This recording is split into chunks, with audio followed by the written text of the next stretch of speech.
Welcome to YAP. Woohoo!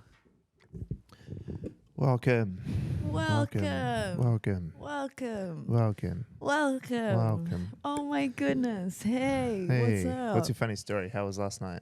Last night was really good. Was it funny? Alistair knew so many words to her songs. I was floored. He is a lyrics guy though, isn't he? He is.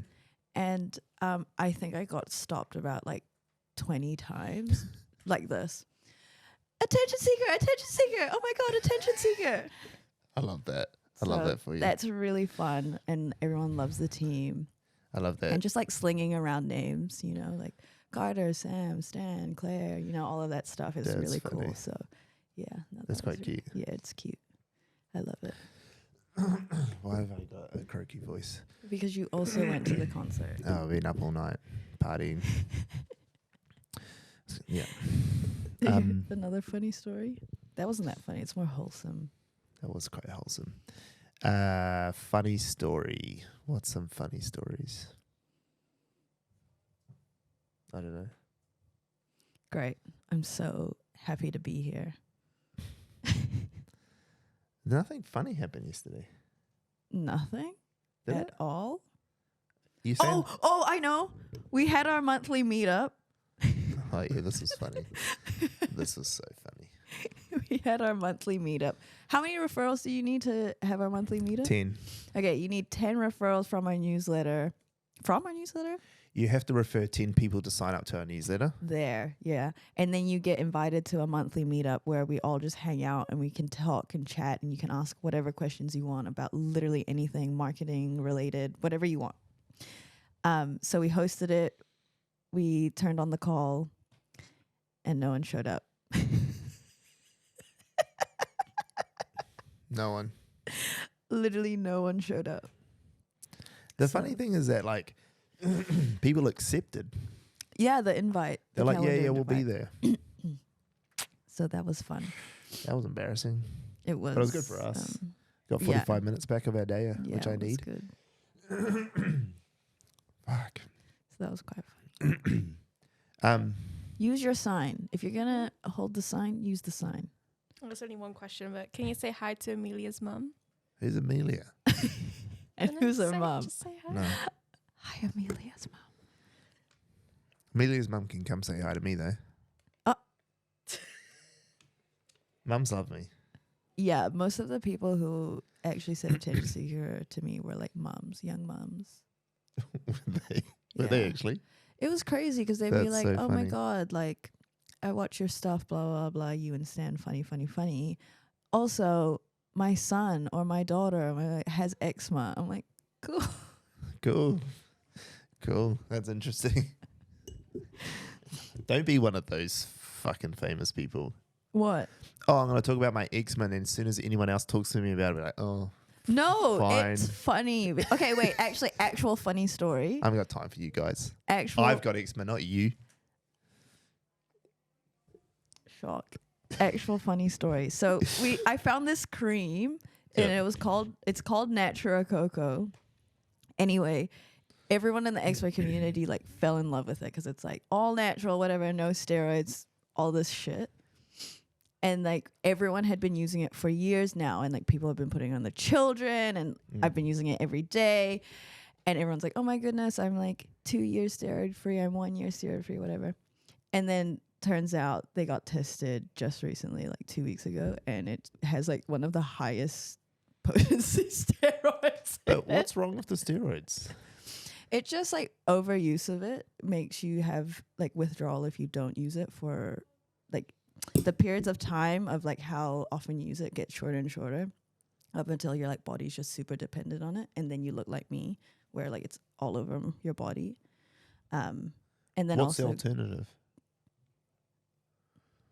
Just having eczema. yeah. I mean, I'm trying to change my diet to be like less inflammatory to see if that's helping, but I don't know.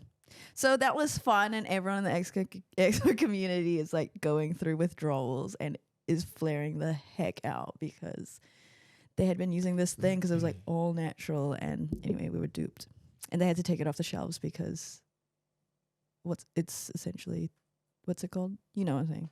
It's pharma. Crazy. Interesting. Well, that's a bit of a scandal. It is scandalous. Wonder what they'll have to pay. So like apparently they imported from Philippines, but they didn't know that there was. Yeah, of course they say they don't know. Yeah. So that's the story. That's the Okay. story. Anyway, let's go on a It's tangent. crazy. Cool. Is that all we got? Sweet. All right. Today, we're talking about Uce Gang. My favorite Simeon. Where do you want to start? I Where do you want to start? don't about this even guy? really know where he starts. I do know that he has a very consistent YouTube channel to start with. Yeah. Outside of the TikTok that obviously gives him a lot of attention as well, like TikTok, Instagram, Shorts. But actual long form YouTube video, he's been into that for a while now, I think. For ages, eh? Yeah. Yeah. And so he's been doing the 100 weeks to lose weight or something every week. Yeah, that's been a recent thing. Eh? He's up to like Yeah. 50 or something like that. Yep. 30. Nah, he's been doing YouTube for years. 4 years. Yeah. So it's almost like he started YouTube as soon as lockdown happened. Yeah.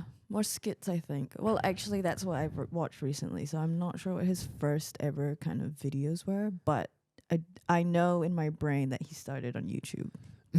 Oh, they did heaps of stuff like we're playing Would You Rather with the bros. Cute. When the guy that doesn't pay orders too much.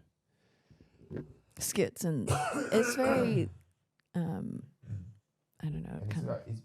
He's been with Hills Busky for ages. The That's Indian cute. fella. Yeah, that's cute. That was 3 years ago. Oh my goodness. It's got here in our brief that they got his big break from jumping on the trend of when the music video doesn't match, but that wasn't really his big break, was it? I don't think so. That was just a big, like, as a Jump, series and of they videos. doubled down and they made a bunch more. That was like that was just like a point in the career, right? That wasn't like the big break. Yeah. Yeah. Okay. If we think about him, I mean, his TikTok's obviously his biggest. Why do we think this works? Honestly, Say it. how can you not love a big brown man? I'm sorry. Like, he's just so. There is I think, like, if you think about it, there's a thing about when you have when you look like a character, when you're recognizable as a character, it changes. Physically as a trope. Interesting. Well, because you don't have to. We don't have to explain who his character is, right? His background story, his No, anything. you- You don't have. People know. just get a stereotype straight away. Yeah, and you know. So it makes really well for that. But I don't think that's it, though. That's just part of it. It is. Because the reason why is that all the other crew with him aren't big brown men, and they're all funny, They are. you know? There's a big part of them all being this crew, I think. Like Terrell and Like Busky boys, like the. and Sidemen. They're the South Yeah. Auckland Sidemen. Yeah. Jackie Chang, whatever his name is. Yeah. What's that guy's name? I think it's Chang. It's Jackie the Asian. That's his handle. Yeah. Yeah. Jackie There's Chang. all those guys. Like, they all play. They're New Zealand South Auckland Sidemen. Literally. Yeah. It's the I don't know what the word is. But the reason I brought up that is that plays into like our strategy too, which is the TSCU. It's the same reason Hailey Bieber is so big. Yeah. I get what you're saying. Is that don't just be on your own channel. Be with everyone else. Yeah. Yeah. It, like, heaps of my followers who have come from my podcast. Heaps of them. Yeah. Now that we're doing the collab posts with all creators, the creators. Yeah. and I've grown a few hundred followers already. I mean, it's not massive, but my Instagram sucks. Yeah, but it's good. it means there's follows coming through. And we're talking to this company yesterday, the Yep. Lannister crew, and the strategy that we're saying to them that we're most likely going to go with is multiple channels, but also a particular podcast we've talked about on the show before, reaching out to them and getting and them fully sponsoring that show. Right. You know, so it's brought to you by here, sponsored by this. Yeah. Because that crew who watch that podcast, so what we're saying here is like you find an audience that you want, and a lot of brands or businesses will maybe do influencer. Like you might go to Simeon and be like, "Bro, here's some money, do some videos." Mm-hmm. But if you want to be actually part of the TASCU, what if Uce Gang was sponsored by Nike? Now Nike has 1.5 million followers on TikTok it can talk to. Right. Like imagine if he was always dressed in Nike and talked about Nike. Yeah. Like a sponsored athlete. Yeah. Nike wouldn't do that because they don't go after. I mean, they wouldn't do that. But I guess what I'm trying to say is like, how do you encompass a whole world? For your brand. How do you create your own? But that also, TASCU? yeah. Would you say that also means like encouraging your actual company in itself, like personal brands? Yep. Or is there ways out? Because you're talking Both. about other outside brands, but also, you know, like internally you can create your own universe.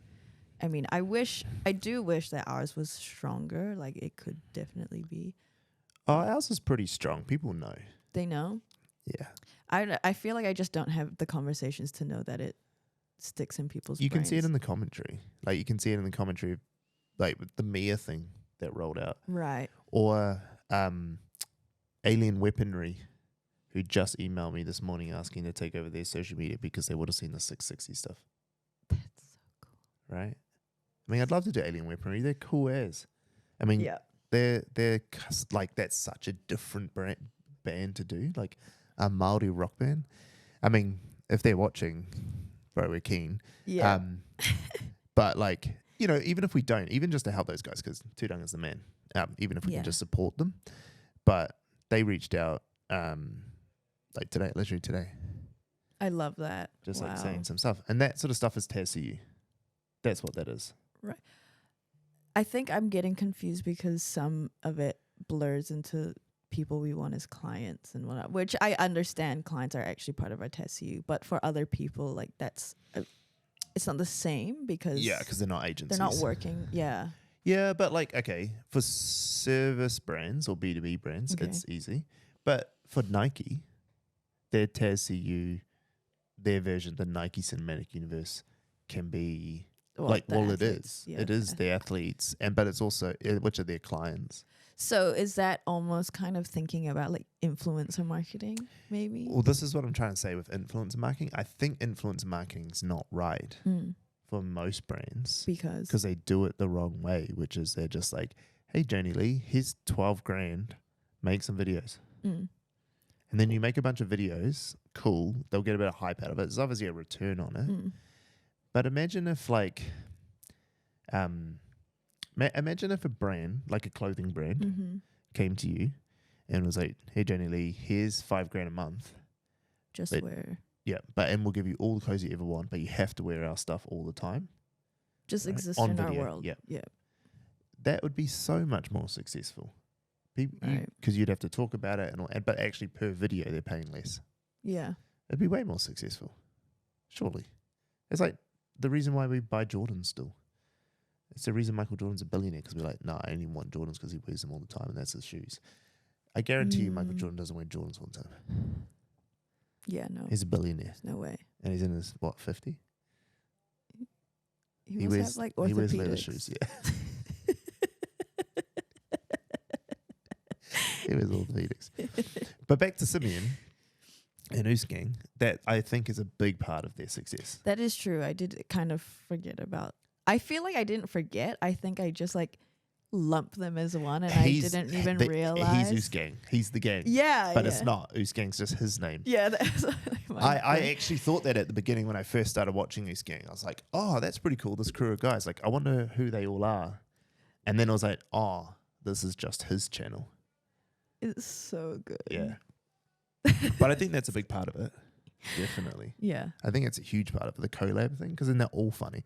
And the other thing is that it's the old iron sharpens iron analogy that they're all together making content together. They're all getting better. It's the same as this environment for us. Like our guys are all getting better. Like, you know, looking at Connor and all the guys, everyone. I mean, Tyler. Yeah. Don. Timing. Don. Yeah, he's amazing. You know, like all these guys like who are just way better than when they walked in the door. And then you get someone like Ollie walk in who's like an experienced videographer learning our stuff and how much that changes him, but then what he changes the guys. Yeah. So it's the same thing for these Uce Gang guys. Like, they're all good. Yeah. All of them are good. And they're just getting better.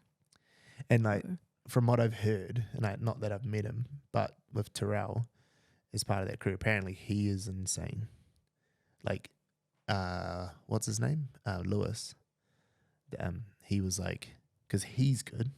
Like Lewis is like, the one way of the best in the business. When we say good, like way they think. The way they think, yeah. Just nothing to do with their content creation skills, because everyone can make content. Just the way they think, yeah. The way why they made that piece of content today, and why they finished it with this, and all those things. Like, they're not just like making funny content. Like, they understand what every step of the way. They understand the whole thing. And Simeon's the same because you can see it. But Lewis, who is one of the best we know, was like, Terrell's at another level I can't even understand. He's like every second is included with Terrell. And you can see it in Terrell's content. Yeah. Terrell's one of the best on it. Yeah. And he's been going for, 10 years? Yeah, that name is... Bro, Terrell's like... I used to laugh at him in 2008 on Facebook. Yes. I was trying to think. I was like... He's like Jimmy. I saw him on YouTube. No. What was it? Facebook. Him and Jimmy. Yes. Jimmy Jackson was the same. Those two dudes have been around forever. Literally. As soon as you could put video up on Facebook, those two dudes are smoking it. Yep. We're the Island Brother and the Moldy fella. Oh my gosh, so good. Yeah. What happened to Jamie Curry? I'm so upset. She was YouTube, eh? No, she was Facebook. She was heavy Facebook. I thought she was YouTube. I don't know, and then she just fell off. I thought she's the one that also, but she was Facebook, but didn't she have a massive YouTube channel too? And you can I still think find so, it. yeah. It's like 3 million or 1.5 million or something, and she just walked away from it all. Yeah, but without saying anything either. Just decided I don't want it. God. Like literally 1.5 million on YouTube. She could be making a couple $100,000 a year if she tried. It's crazy. Sell me your YouTube channel, Jamie. Jamie Curry, if you're watching, please. Is it her channel that's 1.5 million? I kind of want to know now. I don't know. Jamie's World. Jamie's World, yeah. Yeah, see? Bro, send her a fucking thing and my boss wants to buy you. When was her last video? Bruh. Bro, it's like she went into lockdown and was just like, I'm out. That's crazy. I'm going into lockdown too, and there's no computers. That's what she said. Oh my gosh. His video wise, I don't think if you're a brand, on how you're going to do videos like him, they're just skits. And what he's done is he's just taken a really relatable thing, which is if you're one of the brothers, like, you get it.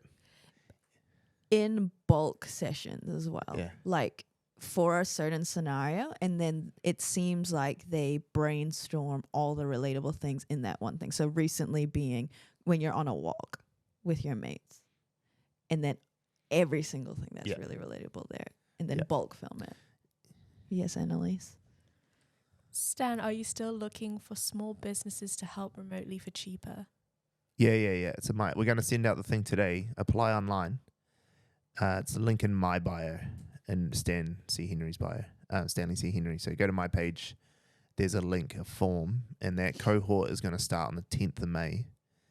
We're going to probably have a call with everyone who signs up next week, the week after, depending on how many people signed up in this time, for a kickoff 10th of May is the first session, and then it's going to run for 12 weeks. It's 3,000 New Zealand dollars. There is options to pay it off over time if it's still a lot. But that is down from $29,000 of what we'd normally charge. But you're doing it as a group, that's why. How much does internship experience change how you look at an applicant job-wise? It gives you a... if people are doing internships here, is that what they mean? Like if they're doing an internship, how we look at the interns versus people coming in? Assuming so. It does. It hurts and helps. It hurts because we know their flaws and we know their limitations. And you don't know that when you get into an interview with someone. There's only so much you can know about them. Mm-hmm. And so I think, like for instance, I reckon if Abdal was smart, he would have just applied for a role. And if he nailed the role, he'd probably come in at I wouldn't say a high level, but he probably could have just like won us over an interview, showcased us the stuff. Potentially, and then you can sometimes get into a higher level just through an interview because like we don't really know your limitations. But as soon as you come in as an intern, we know all your faults, and then now we're judging you from a place as an intern, and so the step up's a lot harder. Like it's like it would be insane for me to take Annalise and be like, oh, you're gonna go be the same level as Sam tomorrow. You know, even though Sam's got flaws, but we know Annalise's flaws as intern. So there's a mental shift for people. I don't think Annalise would disagree that she's not at the same level as Sam. But you get what I mean, eh? Does that make sense? Yeah. Like we know where their flaws are. It doesn't mean that you wouldn't hire them. It just means that it's harder to get out of the box of intern. So they've got a lot more work now to do because they've already been labelled as intern. And now they've got all this work to get out. Like it would be very strange to make Brooke head of community management if Mel resigned. Yeah. Because she's still the intern comm management person. Yeah, she came from being an intern, But that doesn't mean that she couldn't do it. I mean, one day, I think in this frame of mind or this space of time. It's real hard not to have that thinking, but it's true. And the rest of the team have it. Everyone has it. But then the other thing is that they have a chance to prove to us that they can do it, which at first glance you might not have. Like we might have, say, Abdal came in an interview, he might have sucked at an interview. And I don't know, maybe you would have. I don't know. Are you good at interviewing? Yeah. I mean, he made it here because he didn't have to pay him. But I'm joking. He did make it through. So you could have just made it through normally, but you might not have as an intern. You know, like there's no way Annalise would have got a job because I mean you came from fucking Timbuktu. No, you know what I mean? Like, there's no way we would have been like, oh, yeah, of course. We didn't even think she was going to turn up. Yeah, that's true. I mean, because we had the date wrong. We thought she was coming in January and she didn't show up. We're like, yeah, well, that was to be expected. Like, no one's going to move from Belgium to do a free internship in New Zealand. Like, who would do that? Only crazy people who are chasing their ex around trying to find her real parents. That's deep lore. Oh, that's deep lore. That was crazy. That went off. I'm going to do a TikTok series about finding my ex. Any others? I'm trying to understand this question. I'm just going to read it literally and then see if you understand it. Sure that Attention Crew follows the same text format on LinkedIn. Is it attracting more engagement? Yeah, the broetry. Okay, how do we explain this? So the line-by-line LinkedIn writing style works because humans suck at reading paragraphs when they're scrolling. And so what you're trying to do, so if you read a paragraph, you have to read left to right, word by word. But if you see a sentence that's recognizable and easy, you can read it all at once. Yeah. It's weird how you can do that, eh? You can just, boom, like... Each sentence you can glance at and you can read it as one. It. Yeah. It's how people speed read. They like read sentences, not words. Or sometimes they'll read sentences as opposed to words. So that's the first thing. So it's easier to read. And then two, because it separates out, it's a bit longer and you can do really long posts. And then what happens is that you're going to get people to read to the end of a really long post compared to if it was blocks. They might not get all the way through. So if they're going to spend all that time, now LinkedIn's going, well, this must be a really good post. They spent a lot of time on it. And if you can get them through a whole post, they're more likely to engage because now they get the whole post and they like it and they got something out of it. So then they'll more likely engage. So there's a bit of theory behind it. It's just proven over time that it's the best thing. No different to how to make a good TikTok has a formula. Yeah, like using a hook because blah, blah, blah. Does everyone have to use a hook? You don't have to. Yeah. Also, thirdly, we're a cult. Oh, yeah, I thought that was a given. We're a cult, right? You all know that, right? I'm the cult leader. we have to abide by these rules. Yeah. This dark room's just Joni's bedroom.